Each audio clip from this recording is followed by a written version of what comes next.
बिस्मिल्लाहिर्रहमानिर्रहीम। अस्सलाम वालेकुम व्यूवर्स, आप देख रहे हैं लीगल ओपिनियन यूट्यूब चैनल और मैं हूं एडवोकेट इकराम मेव।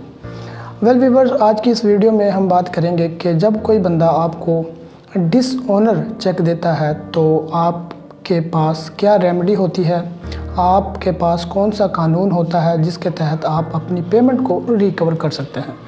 अब हम बात कर लेते हैं कि चेक जो है वो क्यों दिया जाता है। चेक देने की दो वजूहात हो सकती हैं, जो है रीपेमेंट ऑफ लोन और फुलफिलमेंट ऑफ एन ओब्लिगेशन, कि जब किसी बंदे ने आपके पास से कोई रकम उधार ली हो तो वो वापस देने के लिए आपको चेक के तौर पर, आपको जो है पेमेंट के तौर पर आपको चेक दे देता है कि यार ये मेरा चेक है और ये आप जो है बैंक से कैश करवा लेना मेरे बिहाफ पे।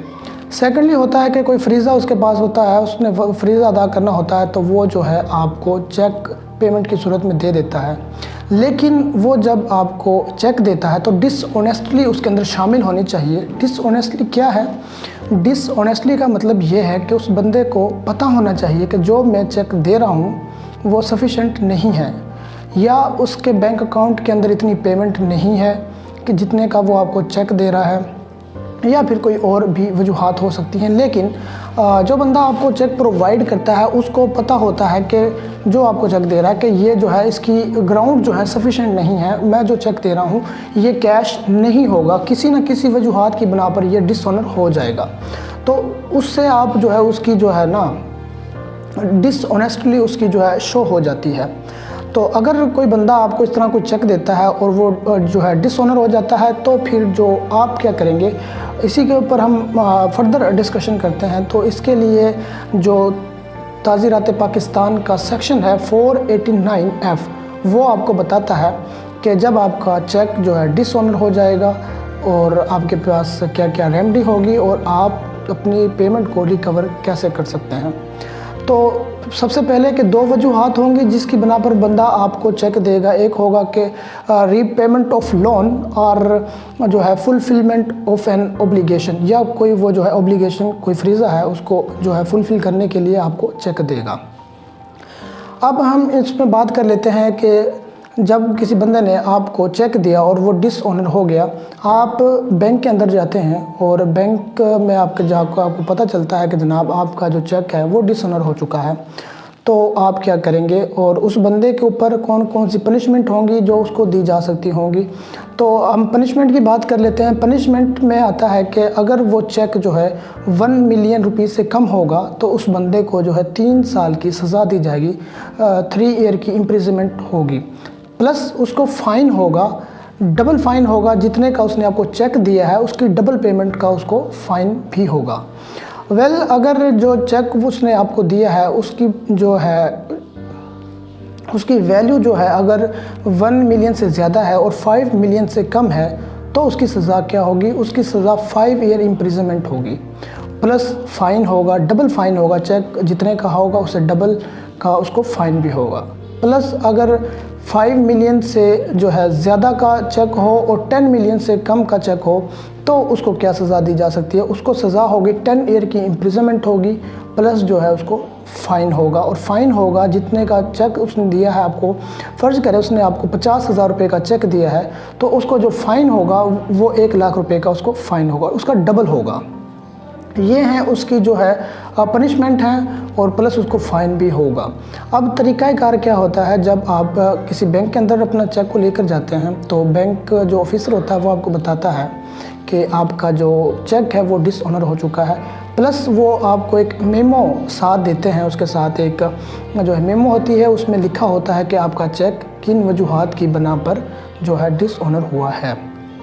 तो आप क्या करेंगे, आप वो जो है अपने चेक को लेकर और वो मेमो जो उन्होंने बनाई होती है कि किन वजूहात की बना पर आपका चेक डिसऑनर हुआ है, उसको लेकर आप जो है ज़ाहिर सी बात है आप फिर FIR करवाएंगे उस बंदे के ख़िलाफ़ जिसने आपको जो है डिसऑनर चेक दिया है।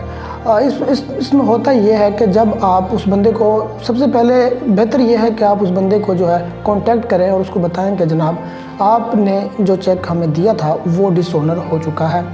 तो हो सकता है वो आपको जो है पेमेंट अदा कर दे। अगर वो ऐसा नहीं करता तो आप उसके ख़िलाफ़ थाने में जाएंगे ताकि आप उसके ख़िलाफ़ FIR करवा सकें। जितने भी ग्राउंड्स होंगे उनके खिलाफ़ आप FIR करवाएंगे। FIR करवाने के लिए आप जनाब पुलिस स्टेशन के अंदर जाते हैं तो आप जो है SHO साहब होते हैं, आप उससे कहेंगे कि आप उसको सारी जो वजूहात हैं वो बताएंगे, और अगर वो जो है FIR दर्ज नहीं करते तो फिर आपके पास क्या ग्राउंड्स होती हैं। अक्सर देखने में यही आया है कि जो SHO साहब होते हैं वो टाल मटोल कर देते हैं इंसान को, जो है वो FIR दर्ज नहीं करते। उसकी वजूहात मुख्तलिफ़ वजूहात होती हैं कि उन्होंने जो है अपनी एनुअल रिपोर्ट देनी होती है, तो उसमें उनका ये आना ज़रूरी होता है कि हमारे जनाब इलाके में जो है कोई क्राइम शराइम नहीं हो रहे, इसलिए वो जो है FIR दर्ज नहीं करते। अगर जो है SHO साहिब या थाना स्टेशन जो है आपका जो है FIR दर्ज नहीं करता तो फिर आप क्या करेंगे? आपके पास फिर कौन सी रेमेडी होगी? आप सेशन कोर्ट के अंदर जाएंगे और आप वहाँ पर बताएंगे कि जो भी आपके साथ हुआ है, डिसऑनर चेक हुआ है और आपकी FIR दर्ज नहीं हुई, तो आप जो है एक एप्लीकेशन मूव करेंगे सेशन कोर्ट की अदालत में और आप बताएंगे। फ़र्ज़ कर लेते हैं कि अगर आपकी वहाँ पर भी जो है दाद रसी नहीं होती, वहाँ पर भी आपकी सुनवाई नहीं होती, तो आप क्या करें? डायरेक्ट हाई कोर्ट के अंदर रिट करेंगे और वहाँ पर जो है आप अपने तमाम ग्राउंड जो होते हैं वो बताएंगे कि हमारे जो है FIR जो है दर्ज नहीं की जा रही, सेशन कोर्ट या स्टेशन तक जो है हमने जो है कोशिश की है और जो है हमारी FIR दर्ज नहीं हुई। तो हाई कोर्ट जो है आपकी जो है रिट के बिहाफ पे जो ग्राउंड्स होंगे उनको देखते हुए डायरेक्शन देगी स्टेशन मैनेजर को कि आप इनकी जो है FIR दर्ज करें। यहाँ पर मैं आपको एक बात बता दूँ कि FIR सिर्फ इस हद तक है कि उस बंदे ने जो डिसऑनेस्टली क्राइम किया है, उसने जो क्राइम किया उस हद तक वो FIR होगी और उसको सज़ा दी जा सकती है। लेकिन यहाँ पर जो है आपको पेमेंट की जो वापसी है वो नहीं होगी, पेमेंट आपकी रिकवर नहीं होगी। वो किस सूरत में हो सकती है?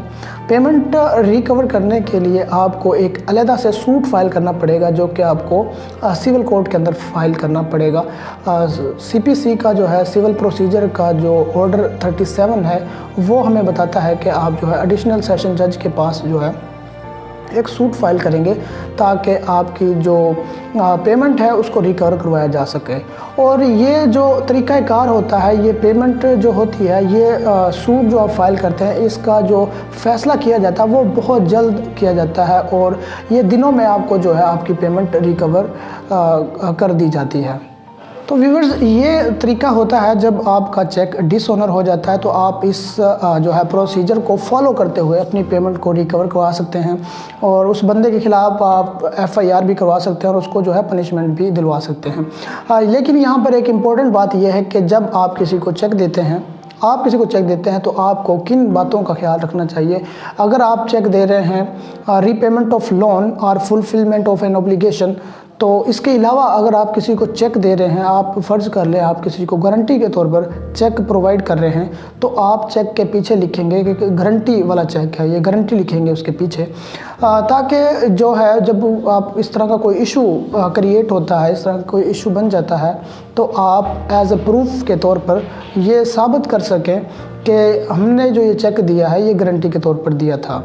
तो वेल व्यूअर्स, ये थी आज की वीडियो कि जब आपका चेक डिसऑनर हो जाए तो आपको क्या जो ज़रूरी काम है वो करने चाहिए और आपके पास रेमेडी क्या होती है और आप जो है अपने सूट को कहाँ फाइल कर सकते हैं और जो आपको है जिस बंदे के ख़िलाफ़ आपने FIR दर्ज करवानी होती है, अगर वो दर्ज नहीं हो रही होती तो आप क्या करेंगे।